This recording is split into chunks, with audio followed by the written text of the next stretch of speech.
When I talk gaming on this channel, I tend to go for indie titles, mainly because they are a lot cheaper on release than the big budget ones. But every so often I will splurge, I'll treat myself, and it's normally things that I'm really interested in, and I'll always see if I can find a deal. But with this one, it's quite strange, because this is a new game, but it's also not.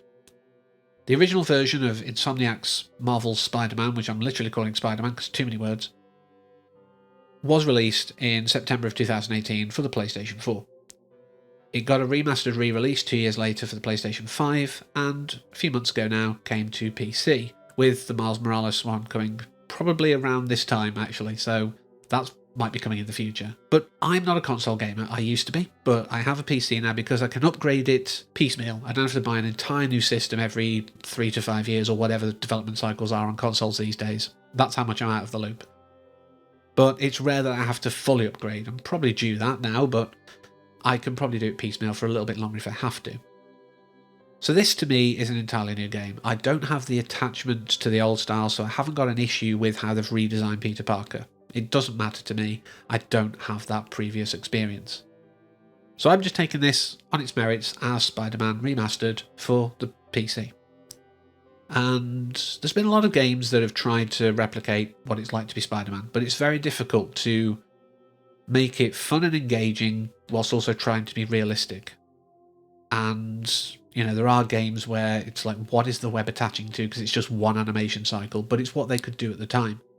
Now that we can build realistic worlds that have so much going on screen, and we can make sure that the webs will attach to a building and things like that. There's web zips as well to like get through Central Park easier, to be honest, let's be fair. And I love that. The fact that this is one of the rare games that made moving around as Spider-Man so enjoyable. And it made me feel like I was Spider-Man in many ways. I got the thrill of diving and swooping through and finding the crimes and stopping those. I did find that element a bit repetitive, the finding the crimes and stopping them, particularly the ones where you have to stop the car. I was just like, right, press X now, or hold X, because I don't do the button tap, it's repetitive strain, not a good idea. So hold X, right, there we go, and stop the car, blah, blah, blah, right, move on.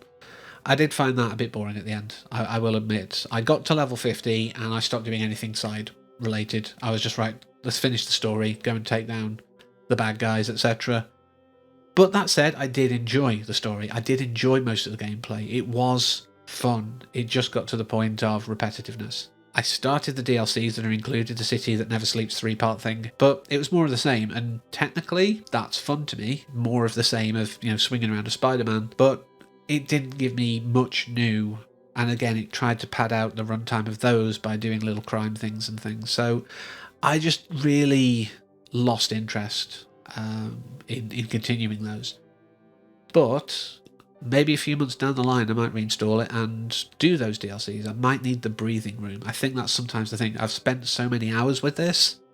Now I need a break from it before I can go back and enjoy them. It could be that. I certainly do find that I get to that level sometimes with games. When the DLC is kind of... it's meant to come after the main plot. I already feel like, well, I've completed a story. So I feel sated and I don't need to push forward. But yeah, I enjoy my time with this game. And when Miles Morales comes out, I'll enjoy my time with that, I'm sure. You know, however I manage to get it or whenever I manage to get it. Because it's something different. It'll be very similar, I'm sure, gameplay-wise. I've not seen anything of it, of course. But I'm sure it'll be very similar, but it will develop more of Miles' own skill set, like the camouflage and the electro stuff that he can do.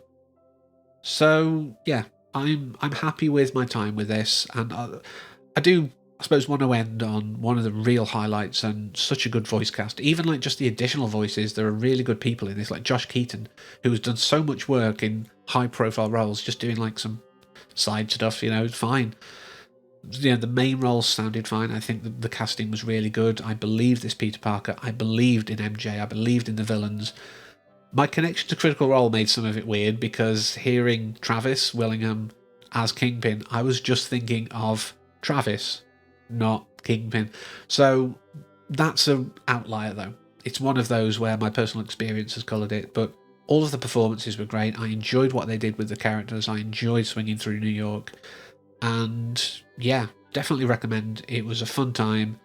And that's all I really need to say. So thank you very much for that, Spidey. It was a good time. I'm very happy to have joined you around New York. I'm loving these backgrounds, aren't I? But that's all I want to say, yes. So thank you very much for joining me in this, and until next time, take care.